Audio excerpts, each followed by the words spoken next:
Start. सबसे पहले था गुड आफ्टरनून। आज हम फोर्टिस हॉस्पिटल मोहाली से यहाँ पे आए हैं।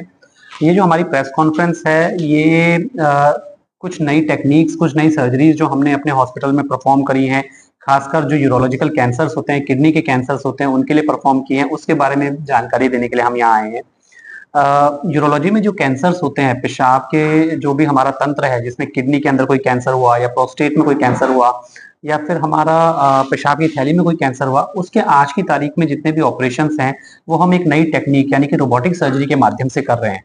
तो वो जो सारी जो अपनी रोबोटिक सर्जरी है उससे हम बहुत सारे कॉम्प्लेक्स केसेस को ऑपरेट कर रहे हैं। उन्हीं में से कुछ पेशेंट्स के बारे में हम आपको जानकारी देंगे।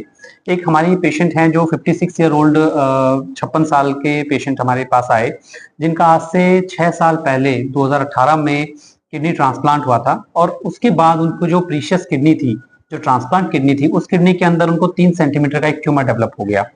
उनका जो क्रेटनिन लेवल था, किडनी का फंक्शन था, वो बॉर्डर लाइन था। उनका काफी वेट भी काफी ज्यादा था, डायबिटीज भी था उनको।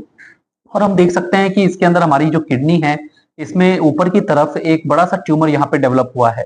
और ये हमारी नॉर्मल किडनी नहीं है, ये ट्रांसप्लांट किडनी है जो पेशेंट को उनकी सिस्टर ने दी थी, उनको डोनेट की थी 6 साल पहले।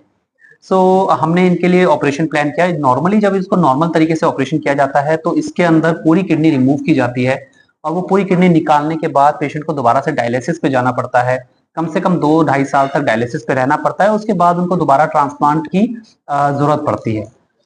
इस केस के अंदर हमने इस चीज को थोड़ा चेंज किया। हमने रोबोटिक सर्जरी की मदद ली, मशीन की हेल्प से हमने सिर्फ जो ट्यूमर था उसको रिमूव किया और हमने उस किडनी को बचाने का काम किया।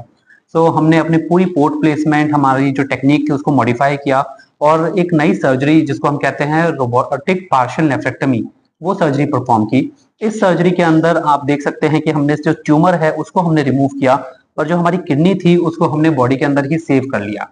इस सर्जरी का इतना अच्छा बेनिफिट हमारे पेशेंट को रहा कि ऑपरेशन के बाद उनको किसी भी टाइप की एक दिन भी डायलिसिस की जरूरत नहीं पड़ी, कोई उनको ब्लड चढ़ाने की जरूरत नहीं पड़ी और विद इन 3 डेज, 3 दिन के बाद ऑपरेशन के उनको हॉस्पिटल से डिस्चार्ज कर दिया गया।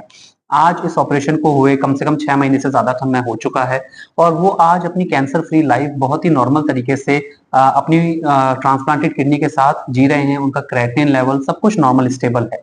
सो ये एक ऐसी टेक्निक है जिसके माध्यम से हम ये मेजर कॉम्प्लेक्स ऑपरेशन जो है वो कर पाए। अगर रोबोटिक मशीन की हमारे पास मदद नहीं होती तो शायद हमें ये किडनी पूरी रिमूव करनी पड़ती और वो हमें आगे चल के ज्यादा कॉम्प्लिकेशंस दे सकती थी। सिमिलरली एक और पेशेंट के बारे में हम बात करेंगे। 62 वर्षीय एक पुरुष हमारे पास आए। उनके यूरिन में काफी ब्लड आ रहा था और जब हमने उनका स्कैन किया तो पता लगा कि उनकी किडनी में एक 14 सेंटीमीटर का बड़ा सा ट्यूमर डेवलप हो गया है। ना सिर्फ ये, बल्कि ये ट्यूमर था वो वहां से निकल के, किडनी से निकल के खून की बड़ी नस को भी इन्वॉल्व कर रहा था और धीरे धीरे वो हार्ट की तरफ जा रहा था। जब इस टाइप के केसेस होते हैं तो उसमें ओपन सर्जरी के माध्यम से ये पूरी किडनी निकाली जाती है और ट्यूमर का जो थ्रोम्बस है उसको भी निकाला जाता है। ओपन सर्जरी में इस ऑपरेशन में ब्लीडिंग के चांसेस बहुत ज्यादा होते हैं, तो हमने इस ऑपरेशन को भी रोबोटिक सर्जरी के माध्यम से करना चाहा और हमने पूरे किडनी के साथ साथ पूरी जो खून की बड़ी नस है जो सीधे हार्ट तक जाती है, दिल तक जाती है, उसको हमने पूरा डाइसेक्ट किया।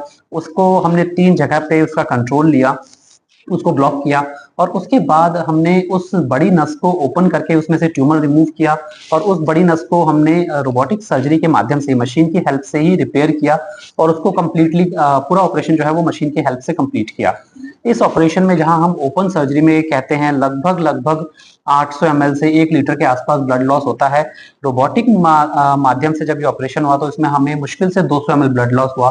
पेशेंट को हमें कोई भी ब्लड चढ़ाने की जरूरत नहीं पड़ी, कोई उनको डायलिसिस की जरूरत नहीं पड़ी और अगेन उनको भी हमने ऑपरेशन के तीसरे दिन हॉस्पिटल से डिस्चार्ज कर दिया।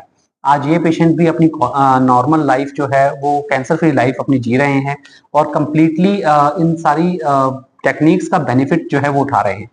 सो at the end of the day मैं यही कहूंगा कि रोबोटिक सर्जरी एक नई टेक्निक है, एक नया माध्यम है जिसके मदद से यूरोलॉजिकल कैंसर जो हैं, चाहे वो किडनी कैंसर हो, प्रोस्टेट कैंसर हो, पेशाब की थैली के कैंसर हो, उन सभी ऑपरेशंस को बहुत ही अच्छे तरीके से बिना शरीर को ज्यादा नुकसान पहुंचाए किया जा सकता है और उससे हमारे जो कैंसर सर्वाइवल और जो रिकवरी के टाइम है वो काफी ज्यादा बेटर हो जाते हैं।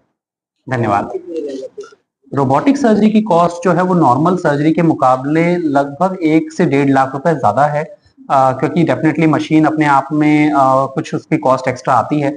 बट जहाँ पे हम बात करते हैं ओपन सर्जरी की, ओपन सर्जरी में काफ़ी पेशेंट्स ऐसे होते हैं जिनको ऑपरेशन के बाद 7-8 दिन या 9 कई बार 10 दिन भी हॉस्पिटल में रुकना पड़ता है। वहीं पे इस ऑपरेशन के बाद आपका हॉस्पिटल स्टे 2 दिन या 3 दिन का रहता है। तो जब हम हॉस्पिटल में से जल्दी डिस्चार्ज होते हैं तो जो 6-7 दिन का हमारा स्टे है उसका कॉस्ट कम हो जाता है। तो जो रोबोटिक की कॉस्ट एक्स्ट्रा लगती है, काफ़ी कॉस्ट जो है वो उसमें स्टे कम लगने से, दवाइयाँ कम यूज़ होने से वो कवर अप हो जाती है। ये कैसे में पता लगता है ये बीमारी है? तो कैंसर का जो डायग्नोसिस है वो हमें या तो किसी अल्ट्रासाउंड से पता लगता है या फिर कभी कोई सीटी स्कैन होता है तो उससे पता लगता है। बट जो खास सिम्टम है वो है यूरिन में ब्लड आना। तो अगर हमें यूरिन में ब्लड आ रहा है या फिर हमें यूरिन बहुत ज्यादा बार बार आ रहा है या फिर एक टेस्ट होता है जिसको हम कहते हैं PSA ब्लड टेस्ट, वो अगर कोई किसी व्यक्ति का ज्यादा बढ़ा हुआ आ रहा है तो उसमें फिर ये कैंसर होने के चांसेस जो है वो पता लग जाते हैं। तो उम्र के हिसाब से कितनी उम्र से कैसे ये बीमारी? सर बहुत आप सुन के हैरान होंगे कि ये यंग एज में भी होता है। किडनी कैंसर एक ऐसी बीमारी है जो 30 साल से लेकर 60 साल की उम्र में सबसे ज्यादा होती है और यंगेस्ट हमने 19 साल की उम्र में भी किडनी कैंसर के पेशेंट्स का ऑपरेशन किया है। एंड ओल्डेस्ट हमारे पास 85-87 ईयर्स की एज के भी पेशेंट्स हैं जिनके हमने ऑपरेशन किए हैं। सो कैंसर की जो बीमारी है वो किसी भी एज ग्रुप में हो सकती है। हालांकि ज्यादातर लोगों में ये 30 से 60 साल की उम्र में ज्यादा देखने को मिलती है। इसका कोई